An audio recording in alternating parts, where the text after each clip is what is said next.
Class 9ویں میں آپ کو خوش آمدید کہتی ہوں۔ آپ کی 9ویں کلاس کی کورس کی کتاب اردو لازمی کے ساتھ حاضر ہوں۔ آج ہم اس کتاب کے سبق نمبر 2 امید کی خوشی کی ریڈنگ کر کے سنائیں گے آپ کو، اور اس کے بارے میں کچھ وضاحت کریں گے۔ سبق امید کی خوشی اردو کے مایہ ناز مصنف سر سید احمد خان نے تحریر کیا ہے۔ جیسا کہ آپ جانتے ہیں، سر سید احمد خان نے ہندوستان کے مسلمانوں کو جگایا اور ان کے اندر تعلیم کا شعور پیدا کیا۔ سب سے پہلے سر سید احمد خان نے اس بات کا احساس کیا کہ ہندوستان کے مسلمانوں کو تعلیم کی شدید ضرورت ہے۔ اس لیے انہوں نے مسلمانوں کے لیے ایک اسکول قائم کیا، جو کہ ترقی کرتا کرتا آج ہندوستان کی ایک عظیم یونیورسٹی علی گڑھ یونیورسٹی کے نام سے مشہور ہے۔ سر سید احمد خان نے تحریک پاکستان میں بھی بھرپور حصہ لیا اور پاکستان مسلمانوں کا ایک الگ وطن بنانے کے لیے جدوجہد کری۔ سر سید احمد خان ایک بلند پایہ نثر نگار، اخبار نویس اور عالم تھے۔ آخری مغل بادشاہ بہادر شاہ ظفر نے آپ کو جواد الدولہ اور عارف جنگ کے خطابات دیے۔ انگریز حکومت نے بھی آپ کو سر کا خطاب دیا۔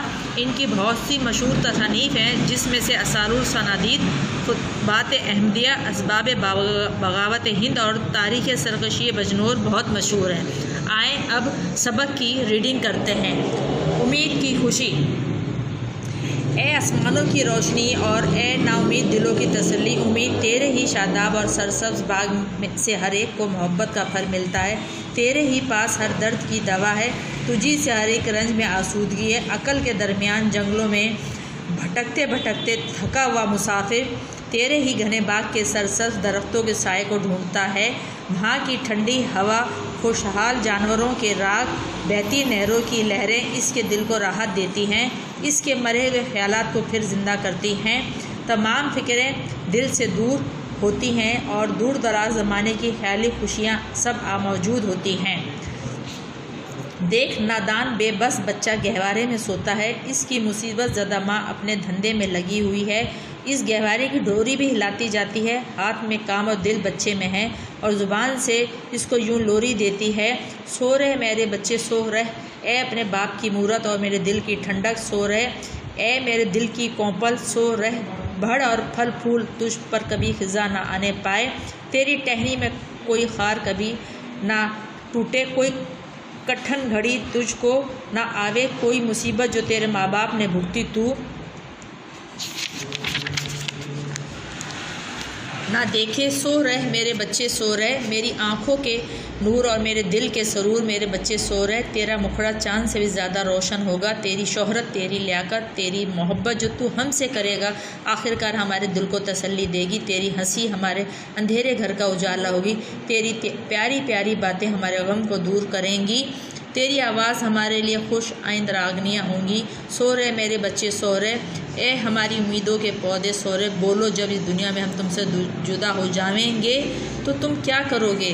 تم ہماری بے جان لاش کے پاس کھڑے ہوگے تو پوچھو گے اور ہم کچھ نہ بولیں گے، تم رو گے اور ہم کچھ رحم نہ کریں گے، اے میرے رونے والے ہمارے ڈھیر پر آ کر ہماری روح کو خوش کرو گے، ہم نہ ہوں گے اور تم ہماری یادگاری میں آنسو بہاؤ گے، اپنی ماں کا محبت بھرا چہرہ، اپنے باپ کی نورانی صورت یاد کرو گے، ہم کو یہی رنج ہے کہ اس وقت ہماری محبت یاد کر کر تم رنجیدہ ہوگے، سو رہے میرے بچے سو رہے میرے بالے سو رہے۔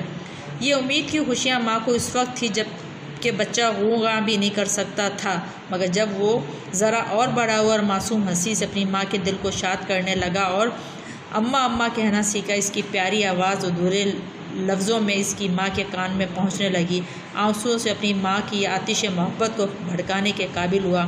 پھر مکتب سے اس کو سروکار پڑا،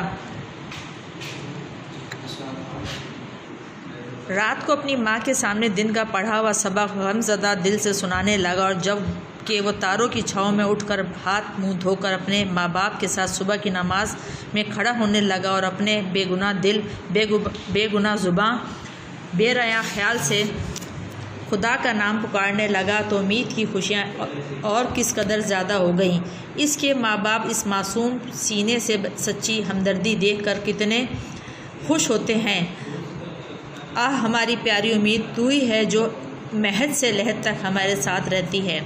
دیکھ وہ بے گناہ قیدی اندھیرے کنویں میں 7 تہہ خانوں میں بندے، اس کا سورج کا سا چمکنے والا چہرہ زرد ہے، بے یار و دیار، غیر قوم غیر مذہب کے لوگوں کے ہاتھوں میں قید ہے۔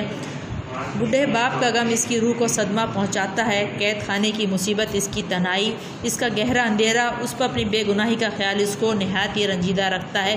اس وقت کوئی اس کا ساتھی نہیں ہے، مگر اے ہمیشہ زندہ رہنے والی امید، تجھی میں اس کی خوشی ہے۔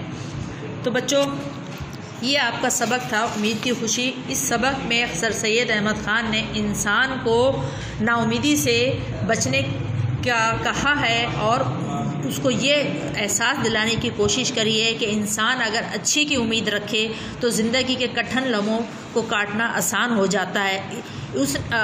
سر سید احمد خان نے اس سبق میں ایک ماں اور بچے کی بھی کیفیت بیان کری ہے کہ کس طرح ایک ماں اپنے معصوم بچے کو لوری دیتی ہے اور اس لوری میں اس کو کیا کیا امیدیں وابستہ ہوتی ہیں جو کہ ماں باپ اپنے معصوم بچے سے، جب کہ وہ بولنا بھی نہیں سیکھا ہے، اس سے رکھتے ہیں اور چاہتے ہیں کہ وہ بچہ بڑا ہو کے ان کا سہارا بنے۔ سر سید احمد خان نے انسان کو امید دلائی ہے اور یہ سمجھانے کی کوشش کری ہے کہ انسان امید کے سہارے ہر کٹھن سے کٹھن وقت کو گزار سکتا ہے، ہر مشکل سے مشکل وقت کو کاٹ سکتا ہے۔ اس امید کے سہارے انسان ہر خوشی کو پا سکتا ہے، بس اس کے لیے اس کا یقین ہونا ضروری ہے اپنے خدا کی ذات کے اوپر۔ اسی سبق میں انہوں نے ایک اندھیرے تہہ خانے کے قیدی کا ذکر کیا ہے کہ وہ بے یار و مددگار، اپنے وطن سے دور، اپنے پیاروں سے دور قید ہے، مگر اسی امید کے سارے وہ دن اور اپنا وقت کاٹ رہا ہے کہ ایک دن وہ آزاد ہو کر اپنے پیاروں میں ضرور پہنچے گا۔ تو امید کو انہوں نے انسان کا سہارا قرار دیا ہے۔ انسان کو برے سے برے وقت میں امید کو نہیں چھوڑنا چاہیے۔ تو اسٹوڈنٹ، آپ کا سبق امید کی خوشی مکمل ہوتا ہے۔ انشاءاللہ جلد اس سبق کے ایکسرسائز ورک کے ساتھ حاضر ہوتی ہوں، مشق کے کام کے ساتھ۔ اس وقت تک کے لیے اجازت دیں، اپنا بہت سارا خیال رکھیں۔ اللہ حافظ، ٹیک کیئر۔